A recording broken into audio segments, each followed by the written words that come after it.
What time is it? It's a question I hear 100 times a week. What time are we going to the gym? What time are we going walking? What time do we do this or that?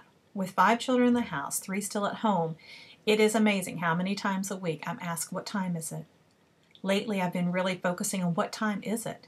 Because being successful doesn't mean just one area of your life flies. It means that all areas of your life, family, home, social, health, artistic, and creativity, all need to fly. And that means time management. As a mompreneur, I'm aware that I have to schedule my life around our family. In fact, in our family, I want to be my husband first. I want my kids to come second. I want after that to come business and social and community. And so for my values personally, making sure that my family's needs are met have to come first. And also my clients' needs are important too. But the truth is those schedules need to vary. I know that certain times of the day I need to be able to shut myself away and work quietly. As a ghostwriter and one who writes on many different blogs, it's important to me to have writing time that's uninterrupted. It's not that I love getting up at 4 o'clock in the morning to write. The truth is I don't particularly think I am that early morning person. But I have learned that if I get up and have devotional time, if I get up and have a time alone in my office when everyone else is still asleep, it's just simply the easiest way to have work time without interruption. UPS doesn't deliver during that time. Very few clients call before 8 o'clock in the morning. Well, most of mine don't anyway. I have a few that are in green rooms early in New York City at 4 or 5 in the morning getting ready to go on early morning shows, and they in fact do call early. But if I'm up at 4 and working, I get 2 hours in before those phone calls begin.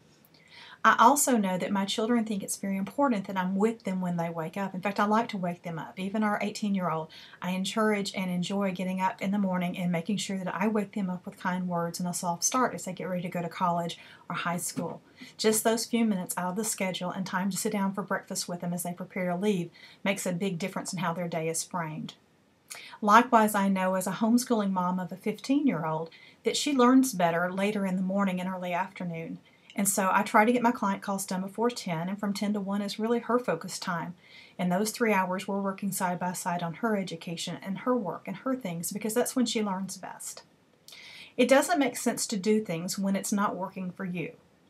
I used to want to schedule conference calls and business calls early in the morning, but it turns out in corporate America, most people want to have a meeting at 1 o'clock in the afternoon or 2 or 3 o'clock in the afternoon, at the very earliest 11. So I was just banging my head against the wall to think I was going to have early morning conference calls. I work with people on the East and West Coast, and the reality is they're not even in the office at that time. So when you're planning your schedule, when you're planning the work time that you have to think about those considerations.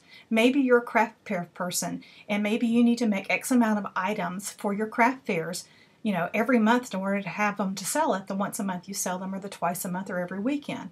It may be easier for you to plan your time to spend 4 days of a month solidly just building that craft and putting away the things that you do the rest of the month, along with all the materials that would be out all over the house if it's like our house while you're building it, and then work on marketing and taking care of procurement after that.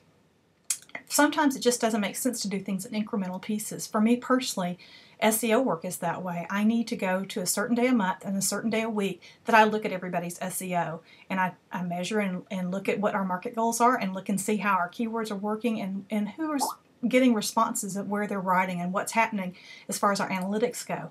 It doesn't make sense to me to do that every day. It was wasting my time. I didn't have enough comparative analysis.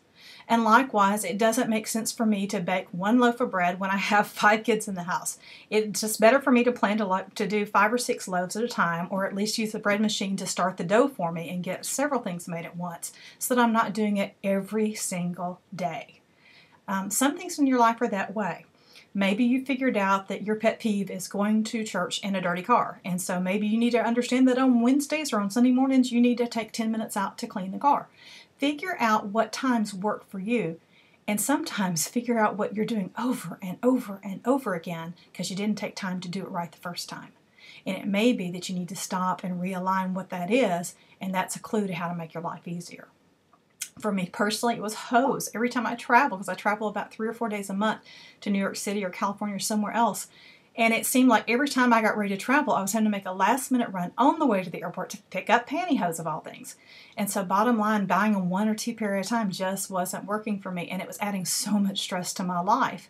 So now I've set it up where I go by the number I need for the whole month, actually for 3 months at a time, And I stick them straight in my suitcase because that's where they're going to be used most of the time. And so they're in the top panel of my suitcase waiting for the trip so that I'm not freaking out on the way to the Huntsville airport or the Nashville airport or the Birmingham airport looking for something to have on the moment I arrive, because usually I plan right before I have to be there. It doesn't always have to be dramatic. Life can actually be peaceful. We can choose to just find a calm, smooth as the Honda commercial used to say. We just have to pay attention to what time is it. And by the way, don't forget to take time and plan to rest. We all need just downtime, whether that's reading your favorite book, taking a great bath, walking in your backyard, taking a time to make a phone call with a friend you haven't talked to in a long time. Make time for you too, because we can't go further until all of the areas of our life are balanced. We need our health, we need our wealth and our work, we need our relationship wealth where we spend time with people that we care about and that we love and want to value in our lives.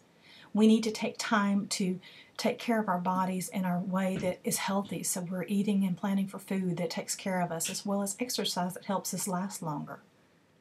What time is it? It's time for you. And I hope you'll take time to plan your day in a way that's supportive.